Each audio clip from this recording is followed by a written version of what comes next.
যে আমরা ব্যালটটা কেন লাগুক, আপনার দায় দায়িত্ব নিতে হবে। সালাম ভাইকে আনার জন্য যা করা দরকার তা করতে হবে। তার কারণ সালাম ভাই আর আপনি এর ভিতর কোনো পার্থক্য নাই। ঠিক আছে,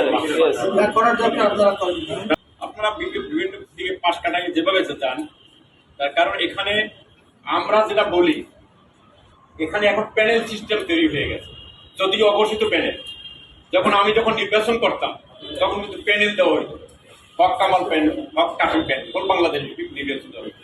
কিন্তু এখানে সালাম ভাইয়ের কথা উঠছে, সালাম ভাইয়ের মতো যারা বাকের মধ্যে এখানে উঠছে, সালাম ভাই আর কিছু না থাক, সে ঢাকা ইউনিভার্সিটিতে মাস্টার্স এবং পিএইচডি ডিগ্রি কয়টা লোক আছে বাকের বলতে কয়টা লোক আছে।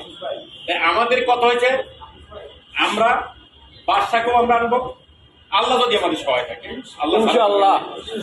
এরপর ওই যে মহিলা জাহানারা, তাকেও আমি চিনি, মাহবুব ভাইয়ের সাথে সে আমাদের বাড়িতে, মাহবুব ভাই সে আর অনেকবার আসতে যাইতে লাভ নেই, আমার সময় কম। ঘটনা হয়েছে এটা, একটা কথা এটা বলছে ওই মোতালেব বাদশা বলছে, অনেকেই বলছে মুনাফিকের চাইতে বড় মুনাফিক দুনিয়ায় নেই, সেটা হচ্ছে নির্বাচন। সেটা হচ্ছে নির্বাচন। আপনাদেরকে হাত জোর করে বলি, যদি আপনারা কেউ নির্বাচনকে কেন্দ্র করে এখানে মুনাফিকি করেন, হাত জোর করে সবাইকে বলছি, তার এখনই আপনারা চলে যাবেন। তার কারণ আপনারা আমাদের পিছনে ছুরি মারবেন, সামনে বসে আমরা টের পাবো না। কিন্তু সেটা যদি কেউ করে থাকে, আমিও যদি করি, আপনাদের কাছে দোয়া এবং আপনাদের খোদার কসম আপনারা এখান থেকে চলে যাবেন। কিন্তু আমাদের একটাই উদ্দেশ্য থাকবে, আমরা এই তিনজনকে কিভাবে আনা যায়। আমরা যদি দরকারে আবার আমরা বলি স্যারের বাসায় না, দরকারে আমরা ওই সিদ্দিকের ওখানে বসবো, বসার পর এখানে যাবো। আর স্যারকে একটা উদ্দেশ্য করে আমি কথা বলছি, মনে কিছু করবেন না, যদি বেয়াদবি হয় অথবা আপনি আমার থেকে অনেক বড়। আপনার সময় এখানে যারা আছে অনেকেই নাক পর্যন্ত পানি যতক্ষণ পর্যন্ত শ্বাস করার মতো ততক্ষণ পর্যন্ত আছে, নাজও আছে।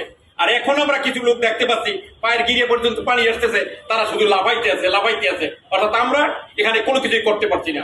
কিন্তু তাদেরকেও আপনি চিন্তা রাখেন, আমরা আছি, আমরা থাকবো, এবং ইনশাল্লাহ 8 তারিখের পর আপনার সাথে আমাদের সাথে দেখা হবে না, জয়ের মালা নিয়ে আমরা আসবো। আল্লাহ মালিক, আল্লাহর কাছে দুনিয়া। কারণ আপনাকে আমরা ভালো পাই, আপনাকে আমরা শ্রদ্ধা করি। আপনার ভাই সালাম তাকে শ্রদ্ধা করবো, তাকে ভালোভাবে না, আমরা ভালোভাবো কি যে আর একজনকে তার ভালোভাবে কি যাই ওই ডাক্তার। আজ পর্যন্ত আপনি অবাক হয়ে যাবেন, একেবারে ডাইরেক্ট বলি, আমি রাজীব গান্ধী তো না, এই রাজীবের সাথে আজ পর্যন্ত আমার জীবনের কথা হয় নাই, আমার নামের টেলিফোন নাই, এরপরে এর নামে কোনো কথা হয় নাই। বাচ্চার সাথে আমি খুবই অসুস্থ, এই 14 দিন পর্যন্ত হসপিটাল ছিলাম। কালকেও আমি গেছি, ওই যে ওনার নাম কি, ওই হোলি ফ্যামিলিতে। আমার 3 দিন, আমি 3 দিনের পর আছি। কিন্তু আমার আমি উত্তেজিত হয়ে গেছি একটা দিনে। সবাই সবকিছু বলতে পারি, কিন্তু একটা দিন বলে না যে আমরা ব্যালটটা কেন লাগুক, আপনার দায় দায়িত্ব নিতে হবে। যদি আমরা ব্যালটটা লাগাবেন, আমি প্রজন্মতে মনে করি সালাম ভাইকে আনার জন্য যা করা দরকার তা করতে হবে। তার কারণ সালাম ভাই আর আপনি এর ভিতর কোনো পার্থক্য নাই। তার ভিতরে একই আঙ্গুল, একই নখ, একই রক্ত, একই সবকিছু।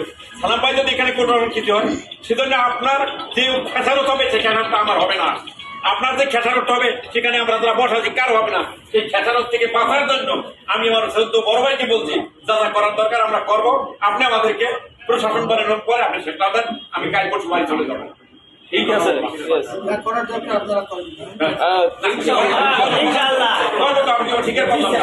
আজ পর্যন্ত কোনো কিছু আপনার কাছে চাই না। হ্যাঁ, ঠিক আছে, তার কারণ ঠিক আছে, সেটাকে কি করে অনুমতি দিয়ে দিন।